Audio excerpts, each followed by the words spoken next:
News phone tapping కేసులో కీలక పాత్రధారి ప్రణీత్ రావు వాంగ్మూలంలో దిమ్మ తిరిగే విషయాలు వెలుగులోకి వచ్చాయి. 1000 నుంచి 1200 మంది ఫోన్లు ట్యాపింగ్ చేశామని ప్రణీత్ స్టేట్మెంట్ ఇచ్చారు. ప్రణీత్ రావు మొత్తం 3 అధికారిక ఫోన్లు, 5 వ్యక్తిగత ఫోన్లు వాడారు.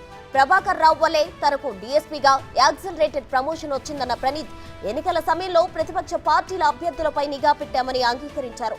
డబ్బుల తరలింపుపై స్థానిక పోలీసులకు సమాచారం ఇచ్చి సీజ్ చేయించామని తెలిపారు. హైదరాబాద్ కు చెందిన కన్వర్జెన్స్ ఇన్ఫర్మేషన్ ల్యాబ్స్ ఇచ్చిన టూల్ తో ఫోన్ ట్యాపింగ్ చేయించామని ప్రణీత్ రావు వాంగ్మూలం ఇచ్చారు. ఎన్నికల ఫలితాల తర్వాత ఆధారాలన్నీ ధ్వంసం చేయాలని ప్రభాకర్ రావు ఆదేశించినట్లు ప్రణీత్ రావు ఒప్పుకున్నారు.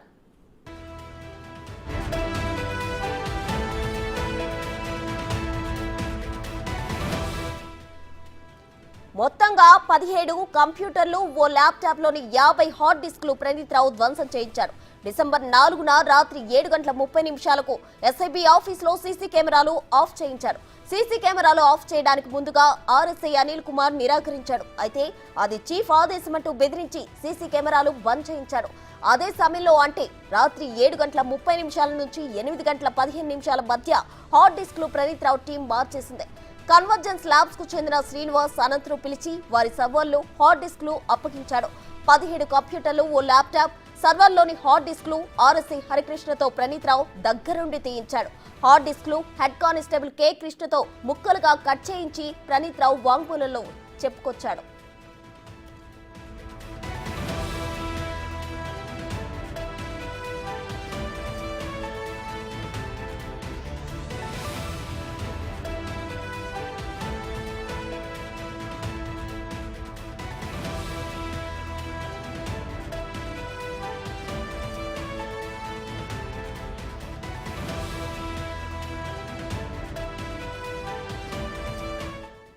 ఇక ఇదే అంశానికి సంబంధించి మరింత సమాచారం మా అసోసియేట్ ఇన్పుట్ ఎడిటర్ నగేష్ అందించడానికి సిద్ధంగా ఉన్నారు. నగేష్, చెప్పండి. అయితే గతంలో ఫోన్ ట్యాపింగ్ కు సంబంధించి ప్రణీత్ రావు అయితే కీలక విషయాలు బయటపెట్టడం జరిగింది. అసలు అప్పుడు ఏం జరిగింది, ఎలాగా హార్డ్ డిస్క్లను ధ్వంసం చేశారు, ఏ విధంగా ప్రభాకర్ రావు ఆదేశాల మేరకు ఇదంతా చేశానని తన స్టేట్మెంట్ లో వెల్లడించడం జరిగింది. ఏంటి అసలు పూర్తి డీటెయిల్స్?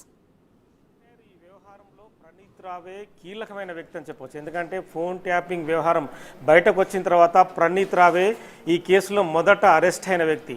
మొత్తం ఈ వ్యవహారాన్నంతా ప్రభాకర్ రావు నడిపితే ప్రభాకర్ రావు వెనుక ఉండి ప్రణీత్ రావు ఏదైతే హార్డ్ డిస్కులు పొగలగొట్టడం కావచ్చు, ఎస్ఐబి ఆఫీస్కి వెళ్ళి అంటే రిజల్ట్ వచ్చిన తరువాత మరుక్షణం ప్రభాకర్ రావు ఆదేశాలతో దాదాపుగా ఒక 30 గంట అంటే 45 నిమిషాల వ్యవధిలో రాత్రి 7:30 నుంచి 8:00 ప్రాంతంలో ఎస్ఐబి ఆఫీస్లో 50 హార్డ్ డిస్కులు ధ్వంసం చేయడం, 17 కంప్యూటర్ని పూర్తిగా పగలగొట్టడం, అంటే వాటి ఆనవాళ్ళు లేకుండా చేసిన వ్యక్తి ప్రణీత్ రావు. ఎందుకంటే తమ బండారం బయటపడుతుందనే విషయాన్ని ప్రణీత్ రావు గమనించాడు. ఈ క్రమంలోనే పూర్తిగా అన్ని ధ్వంసం చేసి తమకు సంబంధించిన ఆధారాలు ఎక్కడ ఉండకూడదు, అంటే చిన్న ఆధారం దొరికినా తాము పట్టుపడిపోతామని చెప్పి ప్రణీత్ రావు భావించాడు. అదే క్రమంలో ప్రణీత్ రావు తన పోలీస్ బ్రెయిన్ ఉపయోగించి హార్డ్ డిస్కుల్ని కావచ్చు, కంప్యూటర్లు కావచ్చు పూర్తిగా పగలగొట్టి తన తోటి సిబ్బందితో నాగోలు మూసీ నదిలో పడవేసిన పరిస్థితి, కొన్ని బయట ఒక ఫారెస్ట్ ప్రాంతంలో పడవేశారు.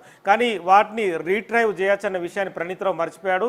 చాలా వరకు ఇప్పటికీ కాంగ్రెస్ ప్రభుత్వం చేతిలో కీలక విషయాలు బయటకు వచ్చినట్టుగా తెలుస్తోంది. ఎందుకంటే కన్వర్జెన్స్ ఇన్నోవేషన్ ల్యాబ్స్ అని చెప్పి నా చేతిలో సెల్ ఫోన్ చూడొచ్చు. ఇక్కడ world's premier security research and development centre అని చెప్పి ఈ సంస్థ ద్వారా ట్యాపింగ్కు పాల్పడినట్టుగా దర్యాప్తులో తేల్చిన పరిస్థితి. తన కన్ఫెషన్ రిపోర్ట్లో కూడా ప్రణీత్ రావు ఇదే విషయాన్ని వెల్లడించాడు. ఎందుకంటే ఒక ఇంటర్నేషనల్ సంస్థ ఉంటేనే అక్కడ నుంచి ఏదైతే కొత్త రకమైన డిస్కులను తీసుకురావడం కావచ్చు, కొత్త రకమైన ఎక్విప్మెంట్ను తీసుకొచ్చి ఎలా ట్యాప్ చేయాలి, ప్రతి విషయాన్ని ప్రతి నేతకు సంబంధించి ప్రతి అధికారికి సంబంధించి కాల్స్ వినడం కావచ్చు, మినిట్ టు మినిట్ అప్డేట్ చేయడం కావచ్చు.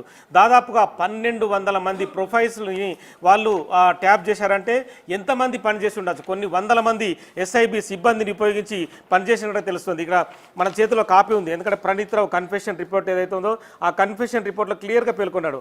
4/12/2023 రోజున 7:30 నుంచి 8:00 ప్రాంతంలో కన్వర్జెన్స్ ఇన్నోవేషన్ ల్యాబ్స్ హైదరాబాద్ అని చెప్పి ఇందులో క్లియర్గా మెన్షన్ చేశారు. ల్యాప్టాప్స్ అండ్ హార్డ్ డిస్క్స్ అన్ని కూడా ధ్వంసం రిమూవ్ చేసి వాటిని పగలగొట్టినట్టుగా క్లియర్గా చెప్తున్నారు. ఇందులో హరికృష్ణ అనే ఆర్ఎస్ఐ పేరును కూడా మెన్షన్ చేసిన పరిస్థితి. ఇందులో 2-3 కానిస్టేబుల్ని వినియోగించుకున్నాడు. తను కేవలం ప్రభాకర్ రావు ఆదేశాలతోనే ఎస్ఐబి ఆఫీస్కి వచ్చాను, వాటిని పగలగొట్టాలి, ఎందుకంటే ప్రభుత్వం మారింది, ప్రభుత్వం మారిన తర్వాత బండారం అంతా బయటపడుతుంది. 1200 మంది ఏదైతే వాళ్ళకి జీవితాలకు సంబంధించి కావచ్చు, పర్సనల్ వ్యవహారాలు కావచ్చు, వాళ్ళందరికి సంబంధించిన పూర్తి డాటా నెక్స్ట్ కాంగ్రెస్ ప్రభుత్వం దర్యాప్తు చేసే అవకాశం ఉందని చెప్పి ప్రభాకర్ రావు గమనించాడు. ప్రభాకర్ రావు ఆదేశాలతోనే ప్రణీత్ రావు ఈ మొత్తం వ్యవహారాన్ని పూర్తిగా ధ్వంసం చేయడానికి పూనుకున్నాడు. ఇందులో క్లియర్గా మెన్షన్ చేశాడు, the chief of operations Prabhakar Rao resigned to his post. ఎందుకంటే ఆయన పోస్టుకు రాజీనామా చేసి వెళ్ళిపోయాడు కాబట్టి ఈ వ్యవహారం ఎక్కడ బయటపడకూడదని చెప్పారు.